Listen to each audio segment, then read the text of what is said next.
You're listening to the Coventry Sphinx podcast. You can follow the fortunes of our football club on Twitter, where we're at Coventry Sphinx or at coventrysphinx.co.uk. If you like the show, please take a moment to subscribe wherever you get your podcasts and leave us a rating or a review. For more podcasts from Sphinx Football, visit sphinxfootball.com.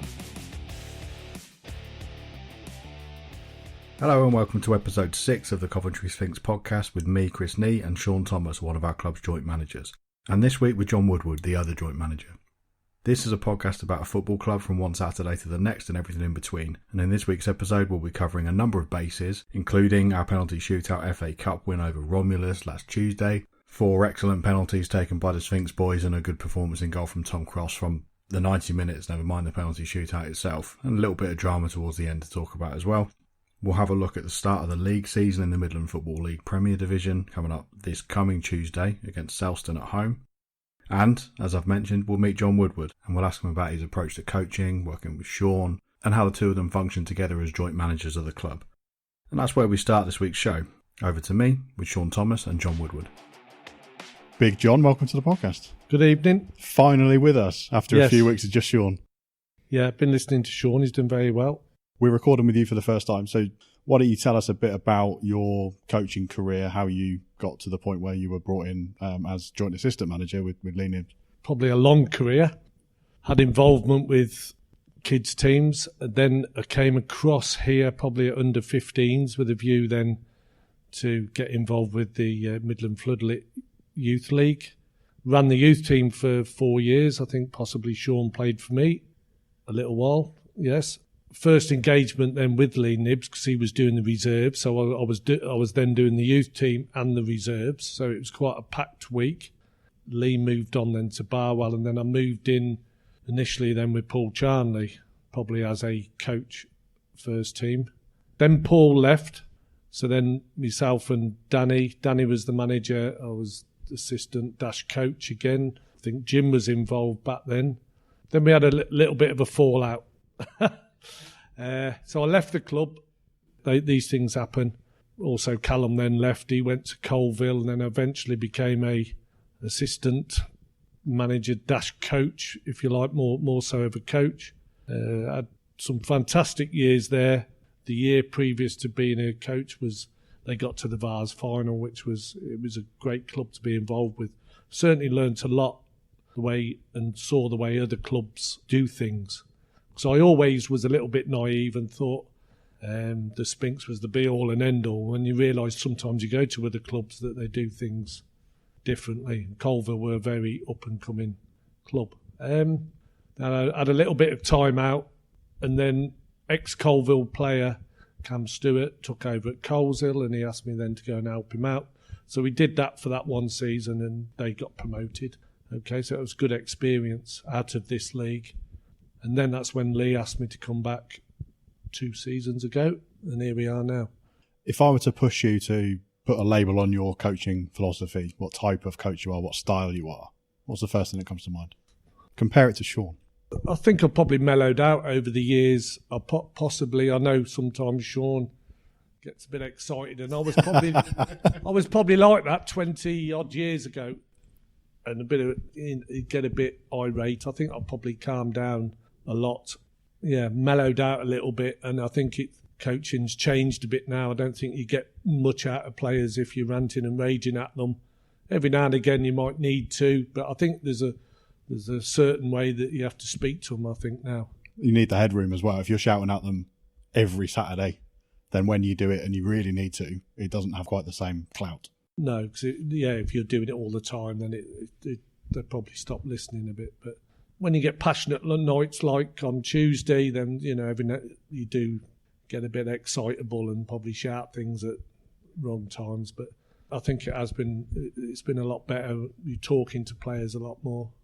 Let's bring Shaun in. You both took over together when Lee left. Did it ever cross your mind that you wouldn't continue into this season?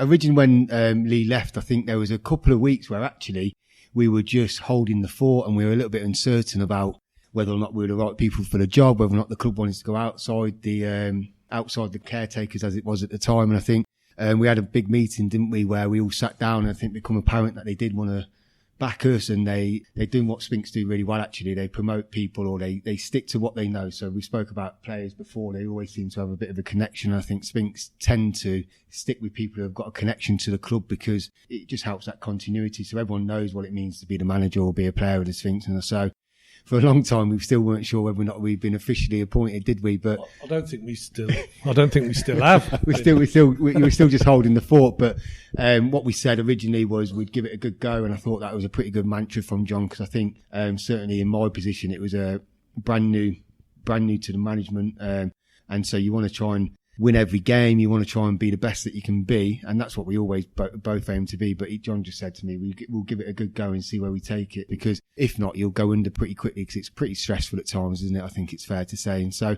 when we got to pre-season, I think it helps that we had a really good last 15 games. It's the first pre-season where you get to sort of shape the team a little bit in our styles, I should say. So no, it didn't cross my mind. I don't know if it crossed yours. No. When we took over, I had good advice from Lee Everett, ex-player, Colville, and assistant at Kozel. His words were, don't put pressure on yourself. And that kind of, I mentioned it to Shaun, said, don't put pressure on yourself. And it kind of stuck with me, although sometimes you do feel the pressure. I felt the pressure on Tuesday, very nervous Tuesday, but those words kind of stick with me. And yeah, and I think you read stories about managers in non-league where they do it for 5, 6, 7, 8 years. Some managers have been doing it, and they do need a bit of a breakaway. And I mean, we're very early in that, but I think that sort of ethos where you give it a good go, you make sure that you prepare as well as you can, and you do the right things, and you try and make it as enjoyable as you can. And as John said, that advice has sort of stuck with me so far as well. I think it's something that I have taken on board, and we're going to try and stick to it. Listeners will already know that I'm fascinated by the dynamics of this joint management partnership. I've got you both here now, so I'm going to ask the question I've been dying to ask you both. You wake up on a Saturday morning.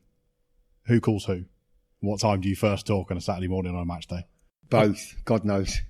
I think it depends what's going on. So it can be probably as early as 8:30, or if Shaun's up with the daughter, it might be a little bit earlier sometimes. But it's whatever matters are in hand we have to sort out on a Saturday morning. Someone dropping out, or someone's injured, or so ideally about 12:30 then.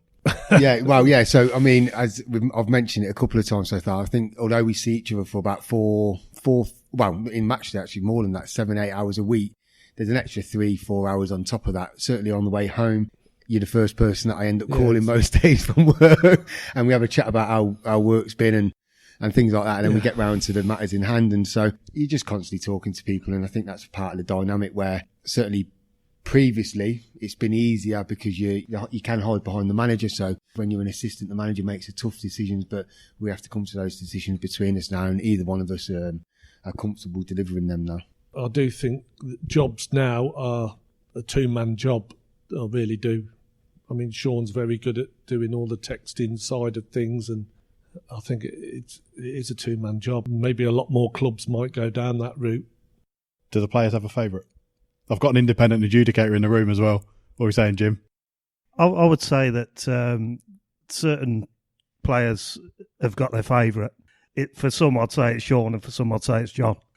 So it's it is that sort of relationship. I know that's a cliche, but that's what it is. I think, certain people will probably go to John more, and certain people will probably go to Shaun more. That certainly happens. So I would say that, and for whatever reason, that's just naturally happened. It might be because you brought that person to the club. It might be because you've had that really difficult conversation or positive conversation with them. But what needs to happen then is that we need to talk just to make sure it doesn't fit. There isn't a divide. You would never see it from the outside or even from the inside. But certainly John is a good character, and I think the lads enjoy it when you're being a bit grumpy or whatever. there's an element of trying to wind up where I'm not quite at that stage yet, so they don't know sometimes how to push my buttons as well. Let's move on to start of the season. Played our FA Cup extra preliminary round game on Tuesday, as mentioned, against Romulus, 0-0 draw after 90 minutes, and then straight in. Penalty shootout in the very first game of the season. The game itself, Shaun, you must have been pleased with how the boys dug in, considering how early in the season it is. Difficult to go to a team that, I don't know if expensively assembled is the best way to describe it, but certainly a team that's well capable of beating most of the teams in our league on their day. Yeah, and we spoke, didn't we, on Saturday, where there's been little comments in pre-season, like it's all just a rumour mill, and whether or not they had the side that they had last year. But I think we went and watched them, and they've got a really solid, good quality base to play from, and they've got good finishers, good strikers, good wingers. You're on their home patch. So in the day, me and John nervous about it, but actually we know that we've got good characters in our team now, and we know that we can go places and do those sort of things. For a long time, it used to always be like, oh God, what Sphinx is going to turn up? So it was pleasing to see. The game was really tight, wasn't it? And it weren't pretty to watch, and people from the outside can say whatever they want about whether or not there's great quality football on show, but that's real proper non-league, and it's the FA Cup, and the two teams went at each other pretty well, and I think there's been some fair assessments that I think Romulus sort of slightly edged the amount of chances, but at the same time I thought we were always in the game. We had good chances ourselves. I think it was very even, and I think possibly you could argue a little bit of home advantage, but not a great gulf in that at all. And yeah, we were really pleased with the lads, weren't we? Because they were top draw from 1 to 18. We took over 18. They were top draw. So although we were pretty nervous on the inside, outward we couldn't be any more pleased with how they played. I thought we looked dangerous, particularly for a spell in the second half where we had the run of the chances at that point as well.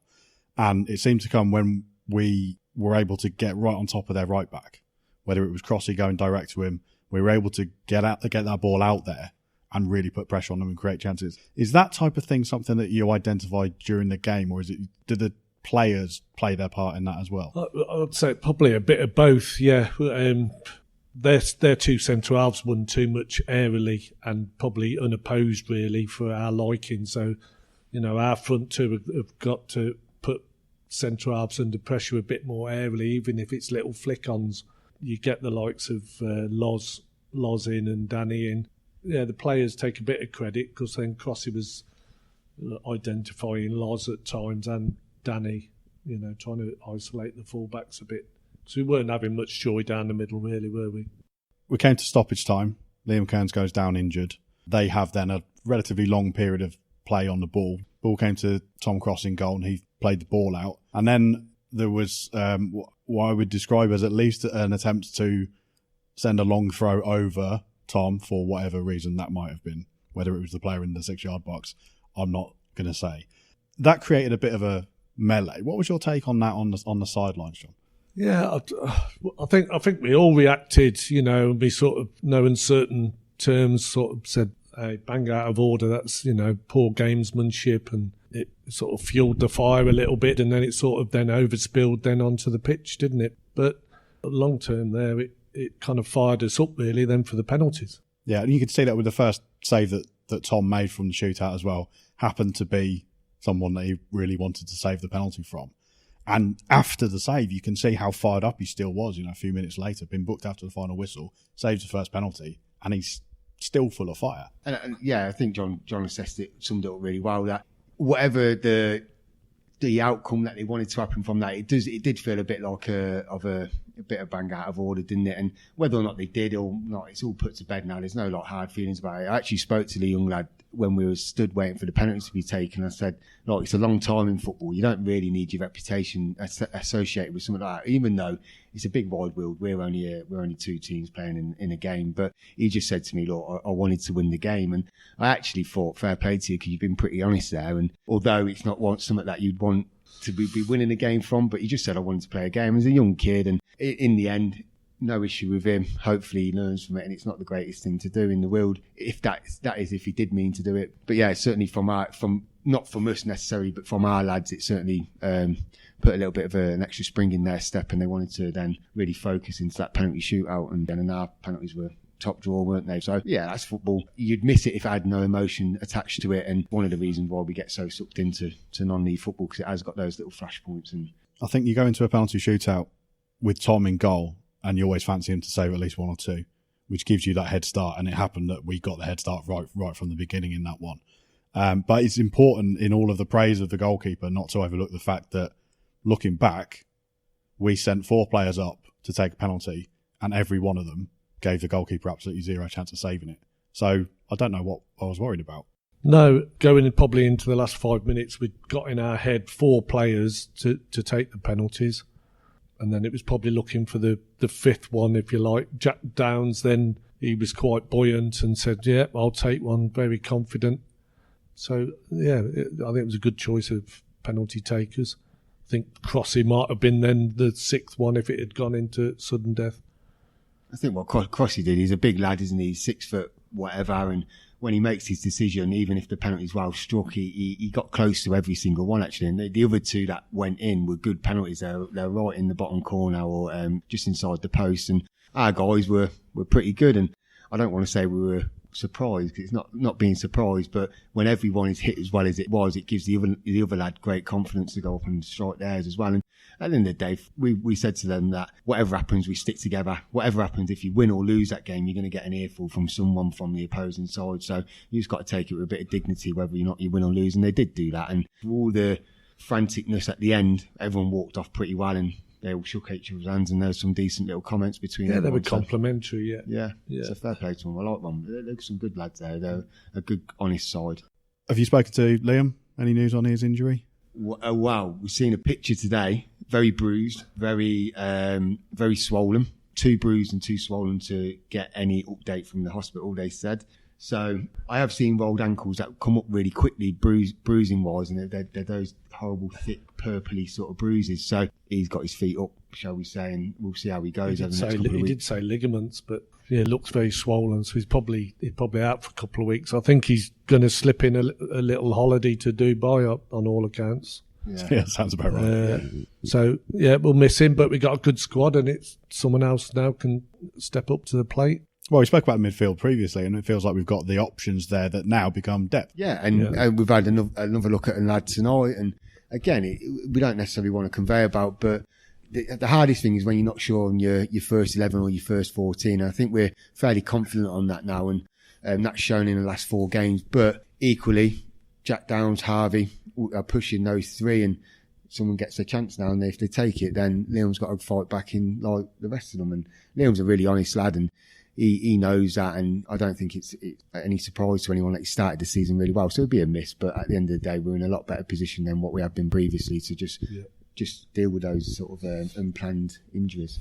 So that win at Romulus sets up a preliminary round tie against Coastal Town, but before that, we're finally back in league action. So I want to have a look towards the league as a whole, because we've done the pre-season talk. Now we can look forward.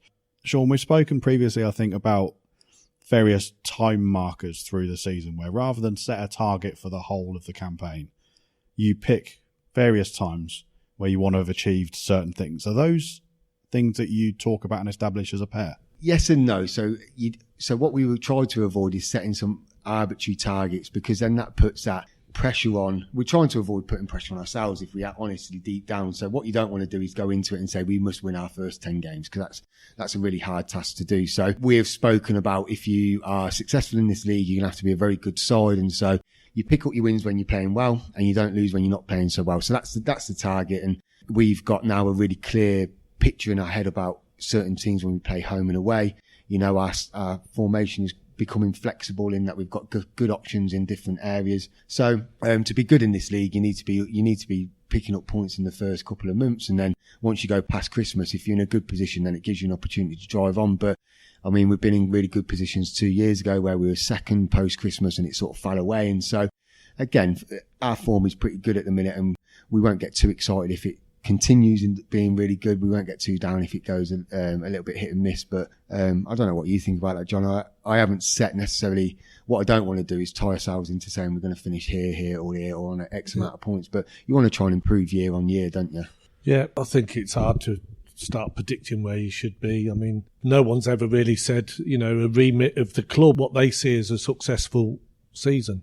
It's always a little run in the FA Cup, a good run in the Vars. We have said that we want a good team over a season. You get judged on your year in the league, and that's where you want to be known. Well, you want to see it for yourself with your own eyes, knowing that you're a good team. And we spoke the other night, and whoever wins our league this year, I think are going to be a fantastic side. And if you go on and win it, I think you're most probably in a situation like Bromsgrove where you can do a double bounce up the leagues, because the quality in the league at the minute is phenomenal. There's step 3 players littered all the way through it. You look at the fixtures list and you think, yeah, it's a tough old league, isn't it? So we're just going to enjoy it. The lads are going to enjoy it. We're going to do it the right way, where we're not going to be ranting and raving, and hopefully we'll be able to have a good season, I think.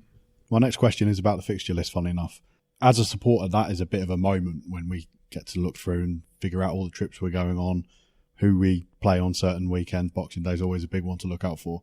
When you get that bit of paper as the manager, John, what is it that you look out for from a position of authority? I'm probably not a big one for looking at fixtures, probably just the next one that's coming up. Yeah, you always look for the Cov United fixture, I suppose, Boxing Day, I believe, is it?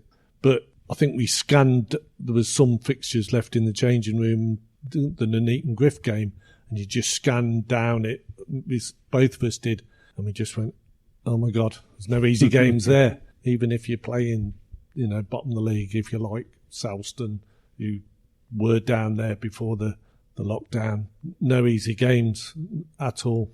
I'm sure there's a constant process of tracking our progress, Shaun, but how far into the season will we get until you, between the two of you, feel like you've got a good gauge on how good we are?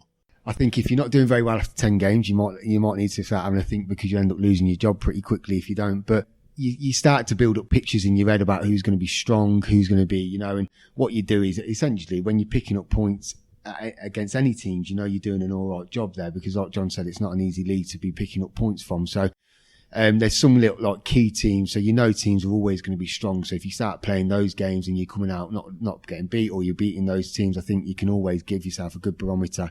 There's a lot of well-established sides which year on year do either really well for the budget they've got, or have got a good budget and they're always at the top of the league. So I think Tuesday night is the only thing that we can draw on at the minute. And I think if you say that Romulus are going to be a really good side in this league, a good solid team, got lots of Step 5 experience, got some Step 4 experience, I think that's a barometer. And I don't feel too embarrassed to say that I think we belong in that sort of category of teams. And for a long time, it's always been, let's see what happens. We might not be as strong as what we think we are, but I think we look out there. We trained tonight with a couple of lads missing, and there's still 17 good quality lads out there. So we'll always promote the Sphinx, and I think that's why we're quite proud of doing the job. But I think we're going to be a good side, and if we're not, then we have to try and change that, don't we, pretty quickly.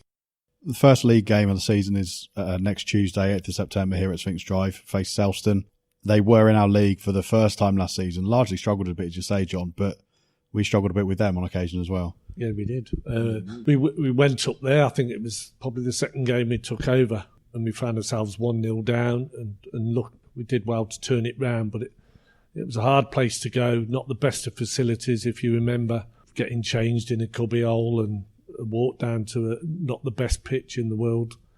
And then when we played them at home, it was 1-1, and we were expected to win, and we didn't play well. And we ended up with 9 men as well. Ended up, 2 players getting sent off, and it wasn't a good day. I think reading on social media, I think they've had a brand new clubhouse built and a load of Football Foundation money. So again, you know what, they've most probably had a little bit of a reprieve with the season ending, not get that lower guarantee to go down, because it's still really tight between 3 teams, I think. So always they'll come over, and they've got all to gain, really, and it would be really disrespectful to say that they're going to be bottom again, because there's no evidence of that. And so you just have to set yourself out. We're really good at going against sides who possibly we feel as if are a good side, or are possibly, if we're not on our top game, we'll get turned over.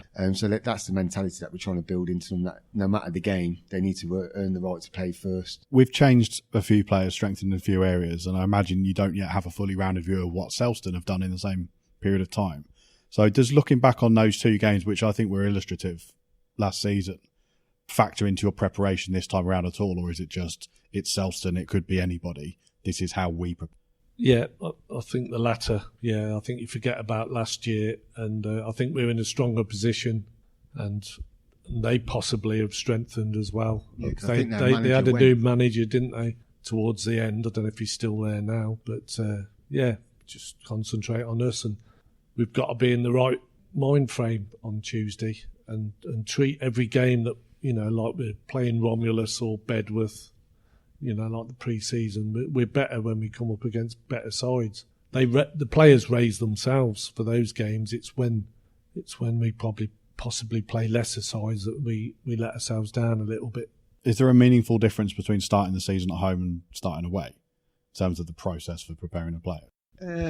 Yes and no. I think they added pressure when you play at home because there's an added expectation that it's a good start. So that adds pressure. Sometimes it might be easy to go away where you can just sort of merge into the background a little bit and go and get like a battling away victory or something like that, because that can really set your season up. But I think the weird thing this year is not having the game on the Saturday. So we're at a little bit of a loss and we're already a game behind everyone. And I think after Tuesday, I think we would have really liked to roll into Saturday. And you know, so that's why we had a really good session tonight, because we've got nothing on Saturday at the moment. So we've ummed and ahed about trying to get a friendly, haven't we? But we've decided against that just because of some lads carrying knocks. But yeah, I think it would be nice to have really rolled into Saturday and keep that momentum. But it's only a couple of days and the lads are chomping at the bit.